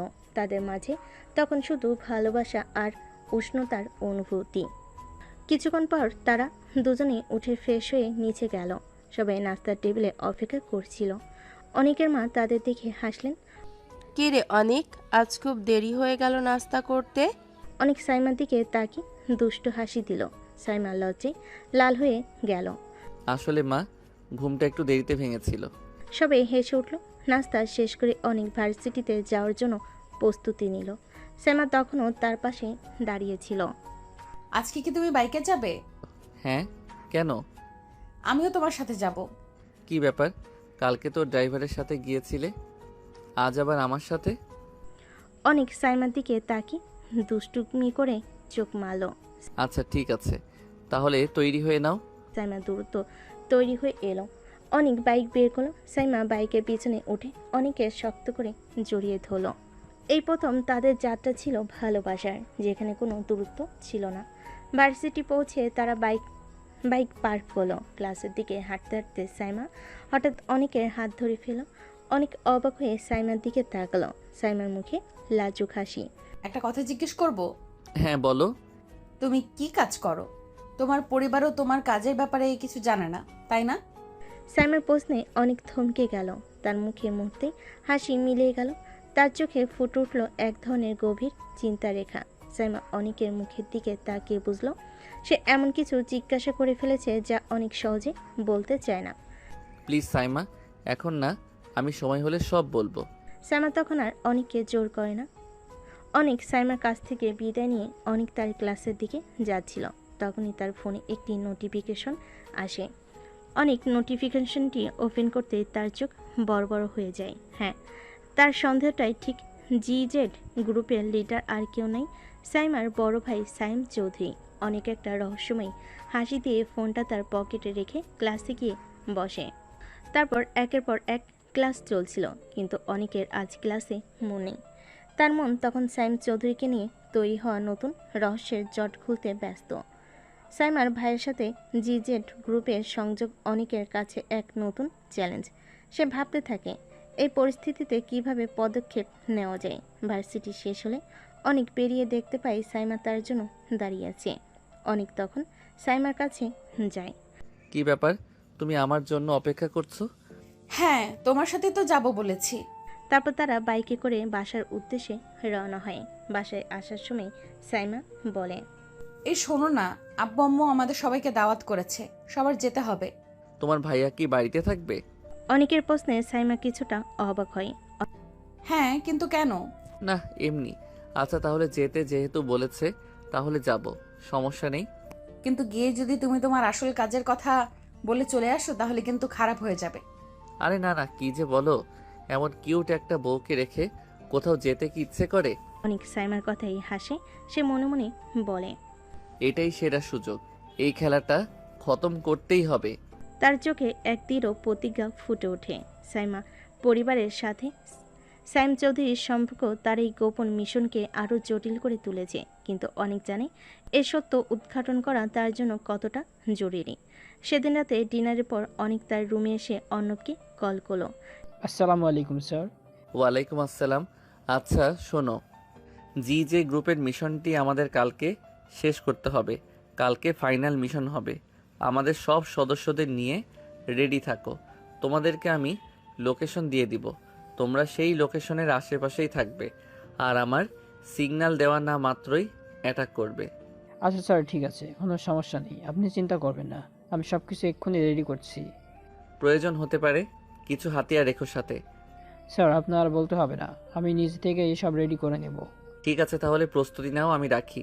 ঠিক তখনই সাইমা রুমে প্রবেশ করে। সে অনেকের শেষ কথাটি শুনতে পায়। সাইমা কতুল হয়ে অনেকের দিকে তাকিয়ে প্রশ্ন করে, কাকে প্রস্তুত থাকতে বলছিলে আর কিসের জন্য? অনেক দ্রুত নিজেকে সামলে নিল। হাসি মুখে হাসি টেনে বলল, আর তেমন কিছু না, আমি তুলিকে বলছিলাম আমাদের পরবর্তী প্রতিযোগিতার জন্য প্রস্তুত থাকতে আর কি। ও আচ্ছা। সাইমা তখন ড্রেসিং টেবিলের সামনে দাঁড়িয়ে চুলে বেনি করছিল। অনেক পেছন থেকে সাইমাকে আলতো করে জড়িয়ে ধরল।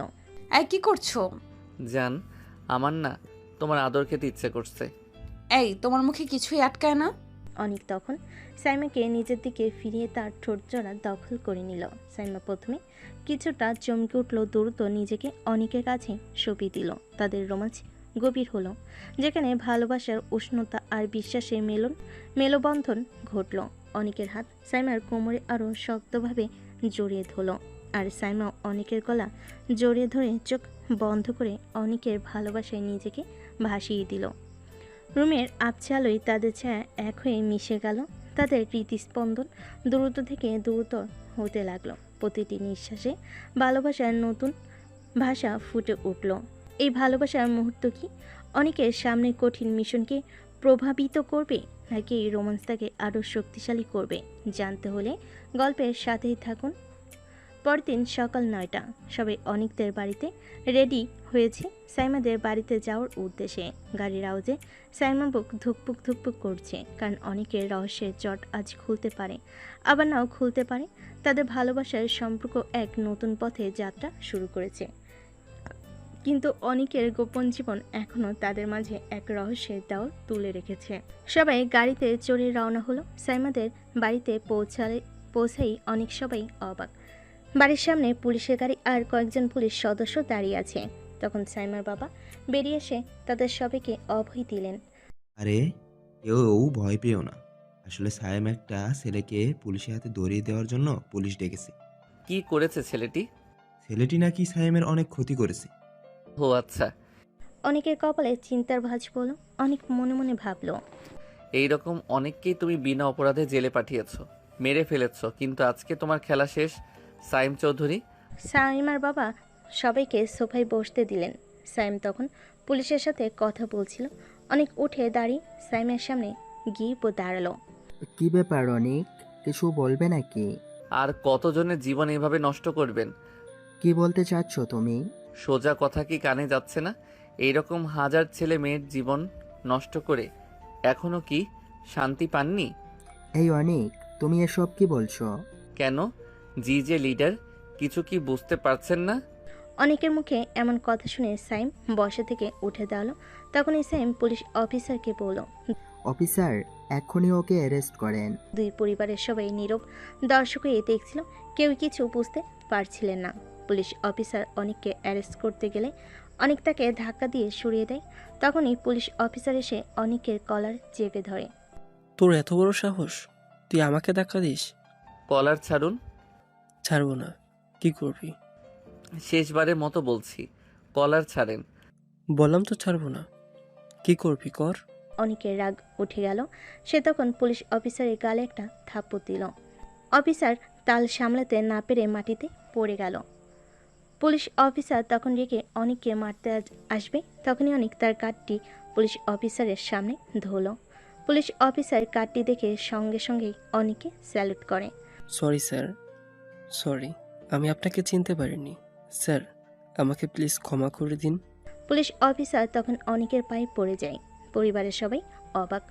অনেকের বাবা মা, সাইমার বাবা মা, সাইমা অনেকের এই নতুন রূপ দেখে পুরোপুরি বিস্মিত। তখনই অনেক অফিসারকে জিজ্ঞেস করে, যার রেফারেন্সে এক্ষুনি একজনকে ধরে নিয়ে যেতে চাচ্ছিলেন, সে কে এটা জানেন? স্যার, উনি তো একজন ব্যবসায়ী, তাই না? উনি হচ্ছেন জি জে গ্রুপের লিডার। পুলিশ অফিসার উঠে দাঁড়ায়। সে অবাক হয়ে বলে, কি বলছেন স্যার আপনি? উনি জিজিট গ্রুপের লিডার? স্যার, এবার বুঝতে পেরেছি আপনি এখানে কেন এসেছেন। স্যার, আপনার কোনো কাজ করতে হবে না, আমি নিজেই ওনাকে গ্রেফতার করে নিচ্ছি। স্যাম তখন বুঝতে পারে আজকে সে ধরা পড়ে গিয়েছে। ঠিক তখনই সাইমার মাথায় বন্দুক ধরে বলে, আমাকে যেতে দে, না হলে এক্ষুনি ওকে শেষ করে দেব। ভাইয়া, তুমি এটা কি করছো? একদম কথা বলবি না, চুপ থাক। ঠিক তখনই অনেক তার হাত দিয়ে চুটকি বাজায়। সাথে সাথে অনেকের সব লোকেরা একসাথে সাইমকে ঘিরে ফেল। সবার পরনে কালো পোশাক, হাতে একে 47 আর স্পেস 12 এর, আর প্রত্যেকের পোশাকে CIA এর ব্যাজ লাগানো। সাইম চৌধুরী, আজ তোমার খেলা শেষ। সময় থাকতে আত্মসমর্পণ করো, না হলে ব্রাশ ফায়ার করা হবে। আমাকে যেতে দে, না হলে এক্ষুনি ওর মাথা ছিদ্র করে দেব। অনেকের লোকেরা স্যামের দিকে এগিয়ে আসছিল। তখন সাইমার মাথায় গুলি করবে। ঠিক তখনই সঙ্গে সঙ্গে অনেক তার পকেট থেকে ডেজার্ট ইগল পিস্তল বের করে সাইমের হাতে গুলি করে। সাইম তখনই সাইমাকে ছেড়ে দিয়ে যন্ত্রণের মাটিতে বসে পড়ল। সাইমা তখন দৌড়ে গিয়ে তার মাকে জড়িয়ে ধরল। বাড়ির পরিস্থিতি তখন চরম উত্তেজনায় পূর্ণ। অনেকের বাবা মা তাদের ছেলের পরিচয় জানার জন্য আগ্রহী। ভয়ঙ্কর অবস্থা দেখে শঙ্কিত সাইমা ভয়ে কাঁপছে, তার চোখে পানি। সে অনেকের এই ভয়ঙ্কর এবং শক্তিশালী রূপ দেখে ভীত, কিন্তু একই সাথে তার প্রতি এক নতুন সম্মান অনুভব করছে। তখন পুলিশ অফিসার বলে, স্যার, আমি কি ওনাকে অ্যারেস্ট করব? আপনি এখন এখান থেকে যান, ওনাকে CIA এর কাস্টডিতে নেওয়া হবে। পুলিশ অফিসার তখন অনেককে স্যালুট করে তার লোকেদের নিয়ে চলে গেল। অর্ণব এগিয়ে এলো। স্যার ওনাকে কি নিয়ে যাব? ঠিক হ্যাঁ, নিয়ে যাও। আর এনএসআই হেড অফিসে জানিয়ে দাও যে এর লিডার ধরা পড়েছে, আর বাকি কাজ ওনাদের করতে হবে। ঠিক আছে স্যার। তখন অর্ণব ও বাকিরা অনেককে স্যালুট দিয়ে সেখান থেকে চলে গেল। সাইমা অনেকের দিকে তাকালো। তার চোখে তখনও বিস্ময় আর একরাশ প্রশ্ন। সাইমকে নিয়ে অর্ণব আর তার দল চলে যেতেই অনেক একটা সোফায় ধপ করে বসে পড়ল। তার দিকে তখন 3টি কৌতূহল দৃষ্টি, তার বাবা মা এবং সাইমের বাবা মা। সাইমা তখনও মায়ের বুকে মুখ গুজে কাঁদছিল। কিরে অনিক, কিছুই তো বুঝলাম না, কি হলো এসব? তোকে সবাই স্যালুট করছিল কেন? তোর পরিচয় বল। আজকে তোকে বলতেই হবে তুই কি করিস, আর এরা কারা? হ্যাঁ বাবা বলো, সাইমকে কেন এমন করা হলো? ও কি করেছে? অনেক একটি দীর্ঘশ্বাস পেল। এই মুহূর্তটা বহুদিন ধরে এড়িয়ে চলছিল, কিন্তু আজ আর লুকানোর কোনো উপায় নেই। সবাই বসো, আজকে আর কিছুই লুকিয়ে রাখবো না। সবাই চুপ করে অনেকের দিকে তাকিয়ে রইল। অনেক শান্ত কণ্ঠে বলতে শুরু করলো। আমি হচ্ছি CIA এর বাংলাদেশ সার্ভারের চিফ অপারেশনস অফিসার, আর এতক্ষণ যারা ছিল সবাই আমার জুনিয়র কর্মী। অনেকের বাবা মা সহ বাড়ির সবাই বিস্ময়ে চোখ বড় বড় করে ফেল। কি, তুই এত বড় পদে এই বয়সে? অনেকের মার চোখ আনন্দে ঝলমল করে উঠল। আজকে আমার সবচেয়ে আনন্দের দিন। আমার ছেলে এতটুকু বয়সে এত উপরে উঠে গিয়েছে, যার সামনে হাজার লোক মাথা নত করতে বাধ্য। আচ্ছা, তাহলে সাইম কি করছে? আমাকে নর্মাল কোনো কেস সলভ করার দায়িত্ব দেওয়া হয় না। যেসব কেস সারা দেশের কোনো বাহিনীর মধ্যে কেউ সলভ করতে পারে না, তখন সেটা আমার কাছে আসে। আর উনি হচ্ছেন বাংলাদেশের টপ মাফিয়া টিম GZ গ্রুপের লিডার। উনার নামে এখন পর্যন্ত 150টিরও বেশি মামলা আছে। হাজার হাজার ছেলেমেয়ের জীবন নষ্ট করেছেন। উনার ব্যাপারে কারো কাছে কোনো খবর ছিল না, তাই NSIর হেড অফিস থেকে আমাদের হেড অফিসে এই কেসটি সলভের জন্য রিকোয়েস্ট করা হয়, আর হেড অফিস থেকে আমাকে কেসটি সলভ করার জন্য রিকোয়েস্ট করা হয়। সি, আমার ছেলে এইসব করতো? আমার বিশ্বাসই হচ্ছে না। মা বাবা, আপনারা আমাকে ক্ষমা করবেন। আমি আপনাদের ছেলেকে আপনাদের থেকে কেড়ে নিয়েছি। আসলে আইনের চোখে সবাই সমান। না বাবা, তুমি একদম ঠিক কাজ করেছো। এমন ছেলে থাকার চেয়ে না থাকা ভালো। ঠিক বলেছ, এতদিন দুধ কলা দিয়ে সাপ পুষছিলাম। সবকিছু বাদ দিলেও সাইমা তো ওর নিজের বোন, আর ও কিনা বিপদে পড়ে সাইমাকে গুলি করতে গিয়েও কিছু ভাবেনি। অনিক, তুই সত্যি আমাদের মুখ উজ্জ্বল করেছিস, তোর জন্য আমরা গর্বিত। আমার ছেলেটা এতদিনে আমার মুখের হাসি ফোটাতে পারলো। সব কষ্ট ভুলে গেলাম বাবা। সাইমা তখন তার মায়ের বুকে মুখ গুজেছিল, কিন্তু অনেকের কথাগুলো তার কানে স্পষ্ট যাচ্ছিল। আর তার মনে তখন সাইমের প্রতি ঘৃণা আর অনেকের প্রতি এক গভীর শ্রদ্ধাবোধ জন্ম নিচ্ছিল। তার স্বামী শুধু একজন কলেজ ছাত্র নয়, একজন দেশপ্রেমিক, একজন নায়ক। পরিস্থিতি কিছুটা শান্ত হলে অনেকের মা সবাইকে উদ্দেশ্য করে বলেন, যা হওয়ার হয়ে গিয়েছে, সবাই এখন শান্ত হন। অনিক, তুই বৌমাকে নিয়ে রুমে যা। অনেক তখন সাইমার দিকে তাকিয়ে বলল। চলো আমার সাথে আসো। সাইমা তখনও কিছুটা বিহ্বল ছিল, কিন্তু অনেকের দিকে তাকিয়ে সে তার সাথে রুমের দিকে পা বাড়ল। রুমে না যাওয়া মাত্রই সাইমা অনেককে সজোরে জড়িয়ে ধরে কান্নায় ভেঙে পড়ল। তার শরীর ভয়ে থরথর করে কাঁপছিল। অনিক, আমি অনেক ভয় পেয়ে গেছিলাম। ভাইয়া এমনটা করবে আমি কখনো আশা করিনি। অনেক সাইমাকে শান্ত করার চেষ্টা করলো, তার পিঠে হাত বুলিয়ে দিতে লাগলো, কিন্তু সাইমার কন্যা বন্ধ হওয়ার কোনো খবর ছিল না। অনেক তখন সাইমাকে তার বুক থেকে তুলে তার মুখের দিকে তাকালো। আচ্ছা, তুমি এরকম ভাবে কাঁদলে আমি আমার কাজ করব কিভাবে? সাইমা তার চোখের পানি মুছে অবাক হয়ে বলল, কি কাজ? এতক্ষণ মারামারি করে এখন রুমে আসলাম, একটু রোমান্স করলাম, আর তুমি শুধু কাঁদছো। মুডটাই তো খারাপ হয়ে গেল। অনেকের কথা শুনে কান্নার মাঝেই সাইমা হেসে ফেলল। অনেক তখন সাইমার দিকে তাকিয়ে হাসলো, তারপর তাকে আরও কাছে টেনে নিল। সাইমা এবার আর নিজেকে দূরে সরালো না, অনেকের বাহুডোরে নিজেকে সঁপে দিল। অনেকের ঠোঁট সাইমার ঠোঁট ছুঁয়ে দিল, এবং তাদের ভালোবাসার গভীরতায় রোমাঞ্চ আরও বাড়ে। সেই মুহূর্তে ভয়, আতঙ্ক সব কিছু ছাপিয়ে ভালোবাসা তাদের মাঝে এক নতুন সেতু তৈরি করলো। সাইমা অনেকের মধ্যে খুঁজে পেল তার আশ্রয়, তার নির্ভয়ের ঠিকানা। অনেকও সাইমার জীবন ভালোবাসা, বিশ্বাস আর ত্যাগের এক নতুন অধ্যায়ের সূচনা করলো। অনেকের সাহসী পরিচয় আর সাইমার ভালোবাসা তাদের সম্পর্ককে এমন এক উচ্চতায় নিয়ে গেল যেখানে কোনো রহস্য বা বাধা তাদের বিচ্ছেদ ঘটাতে পায়নি। অবশেষে ভালোবাসার জয় হলো আর তাদের জীবন ভরে উঠল সুখ আর শান্তিতে। এই গল্পটি আমাদের শেখায় যে কোনো সম্পর্কের ভিত্তি হলো বিশ্বাস এবং বোঝাপড়া। অনেক ও সাইমার মাঝে ভুল বোঝাবুঝি থাকলেও তাদের ভালোবাসা সকল বাধা পেরিয়ে যায়, যা প্রমাণ করে প্রকৃত ভালোবাসা মানুষের বাক্য পরিচয় বা পেশার ঊর্ধ্বে। অনেকের সাহস এবং আত্মত্যাগ দেশের প্রতি গভীর দেশপ্রেমের প্রমাণ। এই গল্পের মাধ্যমে আমরা জানতে পারি জীবনে কঠিন পরিস্থিতিতেও ভালোবাসার শক্তি কতটা অপরিসীম হতে পারে। তো দর্শক, আজকের গল্পটি থেকে এখানেই বিদায় নিচ্ছি, আর অপেক্ষা করুন পরবর্তী ভালোবাসার গল্পের জন্য। সেই পর্যন্ত ভালো থাকবেন এবং লাইক কমেন্ট শেয়ার করে আমাদের সাথেই থাকুন। আর নতুনরা কিন্তু সাবস্ক্রাইব করতে ভুলবেন না। আল্লাহ হাফিজ।